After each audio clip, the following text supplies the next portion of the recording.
welcome back to my channel. My name is Carly Stevens. I am the author of the young adult fantasy novel Furian Rising, and this is English Nerd. So, several weeks ago I did a collaboration with Marissa Mohi about some of the most common writing mistakes that we see as writing teachers, and one of the things that I said was that there are a lot of people who edit for things like grammar and spelling, but they don't edit for content. And I got several questions about what that actually means, or requests for me to elaborate on what that would look like, editing for content. And so I decided to make this video to help you out. I'm also going to link the original video, the collaboration, down below, as well as my personal novel editing process. Now, it's not a super streamlined process or anything, but I have some of additional advice and some repeated advice in that video down below as well. So a couple notes before I give you a general checklist of the things that I look for as far as content goes. First of all, I want to encourage you, don't be afraid to cut or rewrite something. Very often, if you cut something, it hurts at first, but then you'll find out that the story is actually much better for having lost that scene or even that character or that plot point if you have to cut those things. Of course, if you do have to cut a scene or completely rewrite it, I would suggest that you keep a separate document so that you can keep that material just in case you need it. And that way you'll also feel like you have kind of a, not a security blanket, what am I trying to say? A safety net. That's the one. A safety net just in case you want to bring it back. That's how I was able to cut so much from my story. I felt like it wasn't really gone forever, it was just gone for now, and my story definitely improved when I embraced the idea that I would have to erase things. The second general note that I would give is that you, if you're able to, should print out a copy of your paper, or not your paper, your novel or your story. Can you tell I'm a teacher? And just write all over it, just longhand. Again, this isn't for everybody, but it's something that has been enormously helpful for me.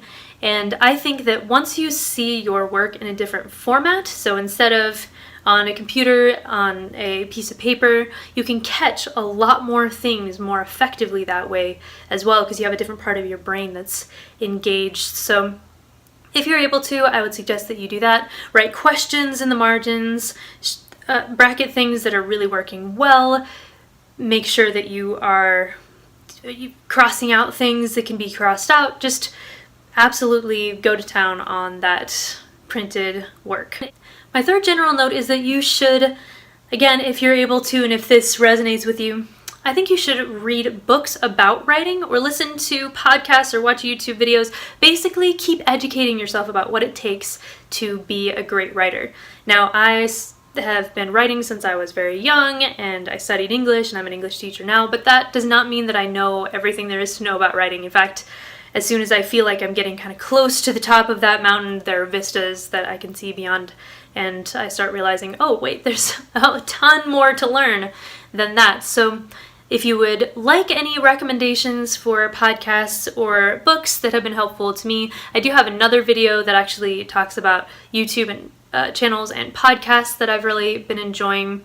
I'll link that down below as well. And then finally, number 4, general note, if you're feeling completely stuck, maybe you've gone through my entire checklist and you still feel like something isn't quite working for your story, that is where the writing community can come around you and help you out. So try to find some beta readers. So beta readers are just people who read your story before it is in its completed publishable form and give some feedback about what they think is working, what isn't working, what scenes might need to be tweaked, what didn't make sense to them. So give it to beta readers or bring it to a writing group. If you have a writing group already, fantastic. If you don't, then look up ones in your community or find some online that are willing to exchange books with each other. That's it for the general notes. As an overview of editing for content, I saw, it was on Pinterest, so of course I don't know who to attribute this to exactly, but I've heard that the first draft is there to exist, which has been such helpful advice to me. Takes a lot of the pressure off. The second draft is there to make the writing functional, and the third is to make it effective. I thought that that was a really great way to think about things. So making things functional is first, making things effective comes second. Without further ado then, this is the editing for content checklist that I came up with. Number one, the first thing you want to do, even before you start actually making changes to your story, is recognizing the arc of your story. So by that I mean, how do the characters change from the beginning to the end, and how does the situation or the environment change from the beginning to the end? That is the arc of your story, and that will be kind of the litmus test about whether something is relevant or not. Is that element, is that conversation, is that person contributing to that arc, toward that progress to the change that you're going for, or is it not? So identify the arc of the story. Number two, is there a clear cause and effect between and within scenes? Now, it seems like this would be really obvious. Is there a cause and effect? Of course there is. This comes after this comes after this. But I found that with my story, for instance, I needed to really tighten up some of that cause and effect so it was clear that this reaction was in response to this event and things like that. So look at the cause and effect between scenes. Make sure that this scene very clearly follows this one, and even within scenes, make sure that there's nothing that happens that's so completely random that people couldn't trace it back to some sort of cause, even if that cause is just the character's quirky personality. So, cause and effect. Number three, does each scene move the story forward? This is one of the most important ways that you can edit for content. Does each scene move the story forward? So in order to understand this, you do need to understand that arc, like I said before. If a scene is just there to exist but doesn't actually seem to be moving the story in any particular direction, nobody is changing, nobody is having a revelation, no additional information about the character is being revealed, then consider cutting that scene or at least changing it in some significant way. I had to change a lot of and delete a lot of the scenes in my first draft of Furion Rising because they didn't really contribute to the main story and just went off on these side tangents that I found interesting, but that didn't contribute to the story as a whole. So does each scene move the story forward? That doesn't mean, by the way, that you can't introduce obstacles and difficulties to your character that set them back from a straight shot. In fact, you should do those things. That is how you keep people interested. But all of the events and characters and everything should contribute to the way that your character is going to change and at least pertain to the final outcome as well. Number four, are your characters clearly differentiated or do they all look and sound the same? This one is important, and it's something that you should do early on in your editing process, I think. Take a look at each of your characters and see, are they differentiated enough that you could just give a physical description and people would know who you're talking about, or give a page of dialogue with no tags at all, and would people have an idea of who was speaking? Or does everybody kind of sound the same? So look at your characters. I've heard this differentiation described as a silhouette test.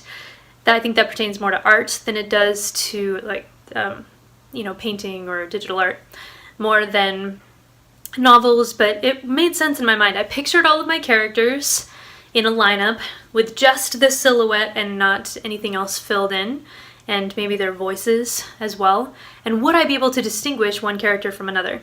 I was really happy to learn that I absolutely could. There was enough difference between all of my characters that there was no doubt about who they were. But take a look and see if there are characters that are too similar, maybe two friends that are identical, then consider making those one character. Does there need to be two friends? Consider it. Number 5. Are your characters' motivations clear, especially your protagonist and antagonist? What do they want? So this one is really important. You need to understand what the motivation for your protagonist and your antagonist is, and you have to understand what is at stake for them if they don't accomplish what they're aiming for, what they're going for. So this kind of encompasses not only their motivations, but also their goals. Are those clear? Do you know what motivates your character? Do you know where they're headed? So take a look at that. This was another area that you'd think would be really obvious and clear, but I had to do some soul searching for my own characters in the story before I settled on something that was clear and I hope really relatable as well. Number 6, does dialogue matter or is it just filler? This was a problem that I mentioned in that collaboration with Marissa Mohi. Does your dialogue actually matter? So dialogue should do one or more of a variety of things. It should reveal character, it should strengthen character relationships, it should reveal information, it should move the story forward in some way. If the characters just get together and they say, hey, how's your day going? Well, that's fantastic, great, okay. And they have a conversation that doesn't really give us anything new whatsoever, there's no change, there's no new information, then take a close look at that conversation and see if it's actually necessary to keep in. Again, it's not like every character needs to only talk only about the main plot. That's not what I'm saying at all. But if a conversation exists to kind of fill white space and not to accomplish any sort of purpose, either for the characters or for you, the author, then cut it out and create a more meaningful conversation between your characters. Number 7, does your story feel grounded in a setting? You generally want to avoid having either talking head syndrome, where you have characters that are interacting, but there's really no space that they're existing in that's clear to see, or the opposite side of that spectrum, which is the overly flowery, overly descriptive, let's stop the plot to describe this thing syndrome that doesn't have as snazzy a name, but it's also not as snazzy a problem. You want to fit somewhere in the middle, or at least most stories want to be somewhere in the middle of those two extremes, where people feel grounded in a setting, they know what they're looking at, they know where they are, there have been some fresh descriptions that haven't gone on for a super long time, that just keep them in that world, interacting with that world, seeing that world, without either being confused or being bored. So it depends on the kind of story you're writing. Sometimes you do want to slow things down, or you want to describe a place in greater detail, and if that's the case, great, you know your story, go for it. But for most of us, we want to be in the middle somewhere, making it clear where we are, but not going too far. Number 8, does the story begin when the story actually begins? Does it grip the reader? So 2 of the most important places in your story, and I've said this in a lot of my videos, but they've been mostly the more academic English class side of things, is that the very beginning and the very end of your story are 2 of the very most important parts. If you want to know what a story is really about, if you're reading great literature, my starting place is always the very, very beginning of the book, looking at that in great detail. So you don't need to write the next great American novel or anything, but your beginning is important as well. You don't want to start so far before the first important piece of action that people are bored. You don't want your character to wake up and brush their teeth and look at themselves in the mirror and all of that. Instead, you want to figure out, okay, when does the action actually begin? When is there some sort of inciting incident? When is the world rocked? And you want to start right at the beginning of the action, maybe just a tiny bit before, enough to ground us in the normal world before things get crazy. So consider, when does your story begin? You don't want to start so far into the story that people are confused, or there's just action happening and you don't know why you should care about it, but you do want to start when the story starts. So look at your first couple pages, see what would happen, just in theory, if you took out the first 3 pages or so and started there instead. Would it be a snazzier opening? Did you really lose anything that you couldn't fill in later in some descriptions? If not, then start a little bit into that story. That would be my recommendation anyway.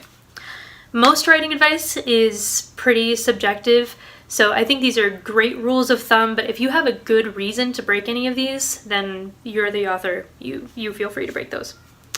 Number 9.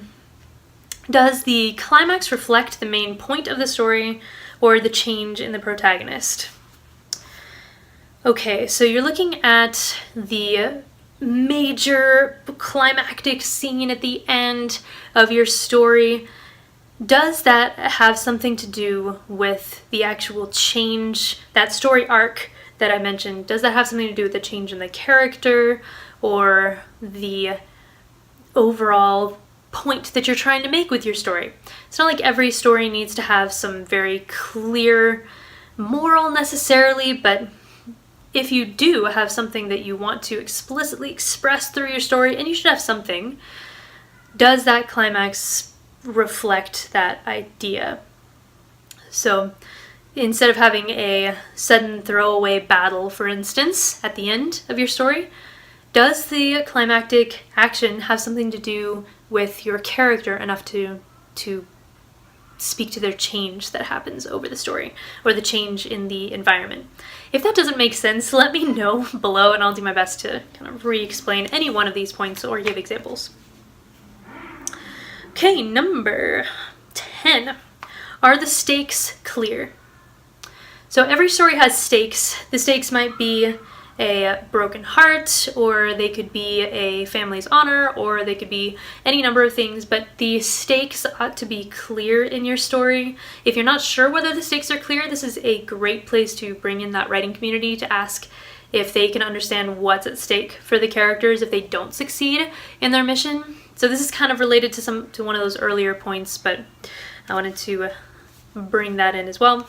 Number 11, chapter breaks. This is a fun one, so it's more formatting, but the way that you format your book will affect the reader experience, so I'm going to count it as content anyway. Chapter breaks. Have you split them up well? Consider chapter endings, especially cut off chapters when the reader still has unanswered questions. So you don't want to have a massive explosion at the end of each chapter, because then the reader will start to expect a massive explosion at the end of each chapter. But you also don't want to just nicely tie everything up in a bow and leave no unanswered questions for your audience. See if there's still something that they need to find out. So cliffhangers are a great way to go, but it doesn't have to be only cliffhangers. This can just be, will they find out that information that they need? Will the two of them get together? I don't know why I keep bringing in these romance examples, but that's a great unanswered question. Will these two people get together? You want to make sure that at the end of every chapter that there is something that the reader wants to know that you have not yet given them. That way, they'll hopefully continue reading on to the next chapter to find out what happens. Number 11, still on pacing. This is more internal pacing. If you have a really action-packed scene, you want the reader to go quickly because of the experience of your characters. One easy way to do that is to break up your paragraphs into shorter chunks. So you'll have this piece of action, this piece of action, this piece of action. It'll leave more white space on the page and it'll make the reader go through that scene much more quickly. If you want the reader to slow down, if you want them to really take in this experience or soak in a moment for a bit, then expand your paragraphs out and have them be longer. Pacing, once you have your story set, is one of the most effective ways that you can affect the reader's experience of your work. Next up is number 13. I think I might have said the wrong number for the last one. You know, it happens. Number 13. Have you, so it's the show not tell. Have you shown more than you've told information? Some information needs to be told. I get it. That's perfectly fine. But in general, you don't want to tell somebody that you are friends. Well, you don't want to tell the audience that this person is friends with this person. You want to show that. You want to demonstrate it by the way they interact with each other and the kinds of things that they say and the actions that they do, the way that they stand up for each other in the different scenes. So go back through and see if there are places where you've just told something about a character or something about the plot that you could actually make come alive by showing it, because that's almost always more effective. That's that one. Number 14. Number 14, you'll notice that this list goes from big issues to smaller issues. If you actually go step by step in order, it is a decent way to actually start with that second draft, making things functional, and then go smaller into making things effective and then polishing up at the end. There are lots of other ways that you can edit your book, but if you just go through these things, you'll actually catch most of the major issues, certainly that I see in books. Major as in character issues, and major as in everything is spelled wrong. Just the whole gambit. So feel free to steal this list if it's helpful to you. Anyway, number 14. Have you used fresh language instead of boring or repetitive words? So fresh language, it's not like every description needs to use a thesaurus-y type word. That's not what I mean. I just mean go through your book and see how many times you use the word is, or if there's a major topic that your book covers, maybe you talk a lot about coffee, then just see some of the scenes and see how often you use that word. Coffee, coffee, coffee, coffee. I recently read an article, it was for school so it's fresh in my mind, about Tolkien and Lewis and their views of technology versus nature. And there were some paragraphs that used the word technology, 11 times, and the paragraph was 4 sentences long. It was too much. So you want to avoid repetition that becomes distracting and bland, and you also want to avoid words that just don't have a lot of content to them, like thing, stuff, even is and seems, those kinds of words. If you can cut those down and replace them with other words or just rephrase your descriptions, then that's a great way to make your prose a lot more memorable and readable as well. And then the very last thing on this list is what students of mine tend to only focus on as opposed to everything else on this list, and that is cleaning up the spelling and the grammar, the proofreading, the polishing up. You do, of course, want to do that. You do need to know what those grammar rules are and how to punctuate dialogue and things like that. But you can also pay professionals to help you with that as well if you don't have the advantage of a good grammar education, or you'd prefer to focus on just the story itself. There are proofreaders out there, and I would highly recommend that you look into those, because obviously they're there to help you out. But you want to make sure that your sentences are at least clear and understandable so that a proofreader knows what to fix. So those are my 15 tips for editing, for content. If you go through those steps, I think that you will be well on your way to making your story the very best that it can be. If you have any additional tips, put those in the comments down below. I would love to hear them. I know this is not everything that can be done to a story. I'm sure I did a lot of other things as well. And if you like this video, like it, subscribe if you have not done so already, and I'll see you next Monday. Bye.